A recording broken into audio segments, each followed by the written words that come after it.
दोस्तों, शेख राशिद बिन अल मखतूम ने एक बार कहा था कि बस नामुमकिन लफ्ज़ लीडर की डिक्शनरी में ना हो, फिर चैलेंजेस कितने ही बड़े क्यों ना हो, मजबूत ईमान और स्ट्रॉन्ग मेंटालिटी इन पर काबू पा लेती है। और इसकी जीती जागती मिसाल ये पाम जुमेरा आइलैंड है, जिसे बनाते वक्त कई चैलेंजेस सामने आए जिनसे शेख का ख्वाब अधूरे का अधूरा रह जाता। लेकिन ग्रेट लीडर और दुनिया के बेस्ट इंजीनियर्स ने ना सिर्फ इस इम्पॉसिबल प्रोजेक्ट को पूरा करके दिखाया, बल्कि ये भी साबित किया कि नामुमकिन जैसा कोई भी लफ्ज मौजूद नहीं इस दुनिया में। तो चलिए फिर देखते हैं कि वो कौन कौन से चैलेंजेस थे जो पाम जुमेरा को तामीर करते वक्त इंजीनियर्स को फेस करने पड़े। पाम जुमेरा की प्लानिंग और डिजाइन 2001 में शुरू हुई। इस आइलैंड पर इंजीनियर्स की रिसर्च अभी पूरी नहीं हुई थी कि दुबई के शेख ने इस आइलैंड पर फौरन काम शुरू करने का ऑर्डर दे दिया।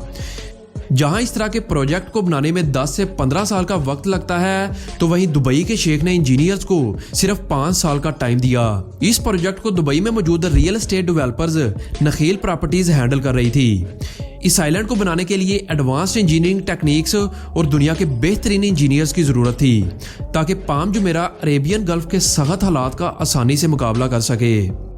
दरअसल अब प्लान ये था कि डिजाइन तो दुबई के शेख के मुताबिक पाम ट्री का फाइनल कर लिया गया था, लेकिन इस पाम ट्री को समुद्र की खतरनाक लहरों से बचाने के लिए इंजीनियर्स ने इसके चारों तरफ एक आउटर आइलैंड बनाने का फैसला किया, जिसे ब्रेक वाटर भी कहा जाता है, ताकि लहरें इस पाम ट्री को नुकसान न पहुंचा सकें।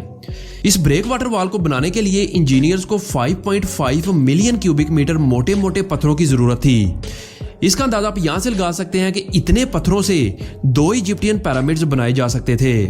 अब जाहिर सी बात है कि दुबई में तो इतने पत्थरों का मिलना नामुमकिन था, इसलिए इंजीनियर्स ने पूरे यूएई से पत्थरों को ढूंढने का फैसला किया, जहां इन्होंने पहाड़ों को बॉम्ब से ब्लास्ट करके बड़े बड़े पत्थर निकालना शुरू कर दिए और हैवी लैंड बेस्ड मशीन्स रोजाना 14,000 क्यूबिक मीटर पत्थर कंस्ट्रक्शन साइट पर पहुंचाती थी, जहां इन्हें समुद्र के बॉटम में हैवी मशीनों के जरिए डाल दिया जाता। दिन गुजरते गए और आहिस्ता आहिस्ता ये ब्रेक वाटर वॉल नजर आना शुरू हो गई। अब इंजीनियर्स को डर था कि समुद्र में डाले गए इन पत्थरों में से अगर एक भी पत्थर अपनी सही पोजीशन पर ना टिका हुआ, तो ये पूरा आउटर आइलैंड कब पानी के अंदर समा जाएगा पता भी नहीं चलेगा। इस चीज को चेक करने के लिए डाइवर्स की एक टीम को समुद्र के नीचे भेजा जाता था, जो एक एक पत्थर की पोजीशन को चेक करते थे।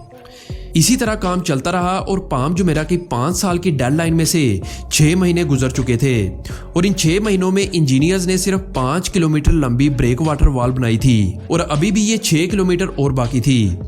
इंजीनियर्स के मुताबिक 5 साल की डेडलाइन में से तकरीबन 2.5 साल इस आइलैंड को बनाने में लगने थे और बाकी बचे 2.5 सालों में इसके अंदर कंस्ट्रक्शन करने में, जिसमें लग्जरी विलाज, अपार्टमेंट्स और रिजॉर्ट्स वगैरह बनाने में। इंजीनियर्स ने सोचा कि अगर इन्होंने इस ब्रेक वाटर वॉल को बनाने के बाद पाम ट्री का काम शुरू किया, तो ये शेख की दी हुई 5 साल की डेडलाइन के अंदर अंदर इस पूरे आइलैंड को नहीं बना पाएंगे। और अगर ब्रेक वाटर वॉल को यहीं छोड़कर इसके अंदर के आइलैंड पर काम शुरू किया गया, तो समुद्र की खौफनाक लहरें पाम ट्री को देखते ही देखते अपने अंदर समा लेंगी, क्योंकि ब्रेक वाटर वॉल ही इस पूरे आइलैंड को प्रोटेक्ट कर सकती है। इस चैलेंज से निपटने के लिए इंजीनियर्स ने डिसाइड किया कि जैसे जैसे ब्रेक वाटर वॉल बनती जाएगी, वैसे वैसे इसके अंदर की कंस्ट्रक्शन यानी पाम ट्री का काम शुरू किया जाएगा।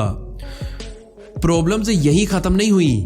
इस पूरे पाम जुमेरा आइलैंड को बनाने के लिए इंजीनियर्स को 94 मिलियन क्यूबिक मीटर रेत की जरूरत थी। अब इतनी रेत कहां से लाई जाए, ये टास्क अपने आप में ही एक हैरत अंगेज चैलेंज था। यकीनन आप ये सोच रहे होंगे कि दुबई में रेत ढूंढने की क्या ही जरूरत है, वहां तो इंजीनियर्स जितनी चाहे रेत ले सकते थे। लेकिन आपको बताते चले कि दुबई के रेगिस्तानों में रेत के ज़रात बेहद बारीक हैं, और अगर ऐसी रेत को कोई आइलैंड बनाने के लिए इस्तेमाल किया गया, तो ये बारीक रेत पानी में कहां गायब हो जाएगी पता भी नहीं चलेगा, क्योंकि ये रेत पानी में मजबूती से पकड़ नहीं बना पाएगी। इसलिए इंजीनियर्स को ऐसी रेत ढूंढनी थी जो पानी में मजबूती से पकड़ बनाए रखे और मिक्स ना हो। आखिरकार जो रेत इंजीनियर्स ढूंढ रहे थे वो इन्हें कंस्ट्रक्शन साइट से 11 किलोमीटर दूर समुद्र के बॉटम से मिल गई। इस जगह पर इतनी रेत मौजूद थी जिसे यह पाम जुमेरा आइलैंड आसानी से बन सकता था। अब समुद्र की गहराई से रेत निकालने का काम ड्रेजर से लिया गया। ड्रेजर को दरअसल दरियाओं, बंदरगाहों के बॉटम से गंद निकालने के लिए इस्तेमाल किया जाता है, जो समुद्र के नीचे किसी भी चीज को अपने अंदर पहले सक करता है और बाद में इसे बाहर निकालता है। खैर, ड्रेजर 1 घंटे के अंदर अंदर 8000 टन रेत अपने अंदर स्टोर कर लेता था और फिर 11 किलोमीटर दूर कंस्ट्रक्शन साइट पे ये ड्रेजर इस रेत को स्प्रे कर देता था। एक ड्रेजर को रेत लाने और स्प्रे करने में 4 से 5 घंटे लग जाते थे और ऐसे कई ड्रेजर्स ये काम सरंजाम दे रहे थे। अब ड्रेजर्स तो अपना काम बड़ी अच्छी तरह से कर रहे थे, लेकिन ये कहना मुश्किल था कि ये रेत वाकई अपनी सही डायरेक्शन में गिर रही है या फिर नहीं, यानी कि ये आइलैंड अपनी सही शेप में बन भी रहा है या फिर नहीं। इस चीज को चेक करने के लिए सैटेलाइट टेक्नोलॉजी की मदद ली गई। दुबई को सिर्फ एक प्राइवेटली ओन्ड सैटेलाइट तक एक्सेस हासिल था, आइकोनस, जो जमीन से तकरीबन 500 किलोमीटर दूर थी। इस सैटेलाइट से जब इस आइलैंड की फोटोज ली गई तो इंजीनियर्स को पता चला कि ये आइलैंड कुछ हद तक अपनी सही शेप में है। लेकिन प्रॉब्लम ये थी कि जहां पर ये ड्रेजर रेत स्प्रे कर रहे थे वहां पर ना तो कोई पाम जुमेरा आइलैंड की कोई आउटलाइन थी और ना ही ड्रेजर्स को कोई एग्जैक्ट पॉइंट पता था कि किस जगह पर रेत फेंकी जाए, क्योंकि इंजीनियर्स अंदाजे से ही ड्रेजर्स को लोकेशन बता रहे थे। अब अंदाजे से लोकेशन बताना इंजीनियर्स के लिए काफी मुश्किल था। अगर एक भी अंदाजा गलत हुआ तो पूरा आइलैंड इसी डायरेक्शन में बनता जाएगा। इसलिए इंजीनियर्स को एग्जैक्ट पॉइंट पता होना बहुत जरूरी था ताकि वो ड्रेजर को बता सके कि किस जगह पर रेत फेंकी जाए। इस चैलेंज से निपटने के लिए जीपीएस टेक्नोलॉजी का इस्तेमाल किया गया, जहां मैनुअली इंसान के हाथ में जीपीएस मौजूद था और वो पैदल इस आइलैंड के बॉर्डर पर चलता और इसका रियल टाइम रूट सेव हो जाता था और इस इंसान का ये रियल टाइम डाटा ड्रेजर को भेजा जाता और ड्रेजर सिर्फ उसी डायरेक्शन में रेत स्प्रे करते जहां वो इंसान वॉक करके गया था। अक्टूबर 2002 कंस्ट्रक्शन को स्टार्ट हुए अब 1 साल हो चुका था।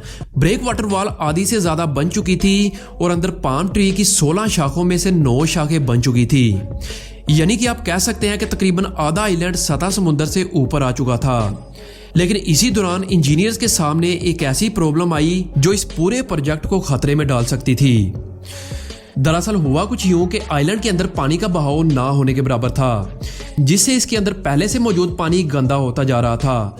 अगर ये पानी इसी तरह मौजूद रहा तो कुछ ही दिनों में ये पूरा आइलैंड बदबू से भर जाएगा। यानी इंजीनियर्स को फौरन इस प्रॉब्लम का सलूशन निकालना पड़ेगा, जिससे इस आइलैंड में फ्रेश पानी इन और आउट होता रहे। और आखिरकार इसका एक सलूशन मिला। डिसाइड हुआ कि ब्रेक वाटर वॉल के दोनों साइडों पर ताज़ा पानी के लिए रास्ता बनाया जाए और फिर इन्हें आपस में एक ब्रिज के साथ कनेक्ट कर दिया जाए। और बिल्कुल ऐसा ही किया गया और 1 हफ्ते के बाद वो सारा गंदा पानी फ्रेश पानी में तब्दील हो गया। अगस्त 2003 ब्रेक वाटर वॉल मुकम्मल हो चुकी थी। इसके ठीक 2 माह के बाद पाम ट्री भी मुकम्मल हो चुकी थी। 94 मिलियन क्यूबिक मीटर रेत और 5.5 मिलियन क्यूबिक मीटर पत्थरों से ये आइलैंड मुकम्मल हो चुका था। अब वली अहद के मुताबिक इस आइलैंड पर 4500 घर, अपार्टमेंट्स, 200 होटल्स, शॉपिंग मॉल्स बनने थे। लेकिन इस आइलैंड की रेत इतनी मजबूत, इतनी ठोस नहीं थी कि इसके ऊपर पूरे का पूरा शहर खड़ा कर दिया जाता। वैसे तो वक्त गुजरने के साथ साथ रेत कुदरती तौर पर कम्पैक्ट हो जाएगी, लेकिन इसमें काफी साल लग सकते हैं और टाइम ही तो इंजीनियर्स के पास नहीं था। वैसे तो रोड रोलर्स इस आइलैंड को मजबूत बनाने का काम कर रहे थे, लेकिन इनसे उस लेवल की मजबूती नहीं आ रही थी। इसका एक ही सोल्यूशन था कि वाइब्रो कम्पैक्शन नामी अमल को इस्तेमाल किया जाए। जनवरी 2004 में 15 वाइब्रो कम्पैक्टिंग मशीनें आइलैंड को मजबूत बनाने के लिए 24 घंटे काम करती रहीं। ये शाफ्ट अपने गिर्द जमीन को तेजी से वाइब्रेट करते, जिससे इस एरिया में जितनी स्पेस होती वो फिल हो जाती और वो सारा एरिया ठोस हो जाता। इस पूरे प्रोसेस को करने के लिए 8 महीने लगे और मार्च 2004 में पाम जुमेरा पूरी तरह से तैयार हो चुका था। अब बस इसके ऊपर कंस्ट्रक्शन बाकी थी और फाइनली 2009 में ये पाम जुमेरा आइलैंड पूरी तरह से मुकम्मल हो चुका था। जब पहली बार इसे पब्लिक के लिए जारी किया गया तो इसमें मौजूद सारे घर सिर्फ 3 दिन के अंदर ही सेल हो गए और शेख राशिद बिन अल मखतूम का ख्वाब अब पूरा हो चुका था। तो दोस्तों, ये थे कुछ चैलेंजेस जो पाम आइलैंड ने फेस किए। उम्मीद है आपको वीडियो पसंद आई होगी। अपना बहुत सारा ख्याल रखिएगा। अल्लाह हाफिज।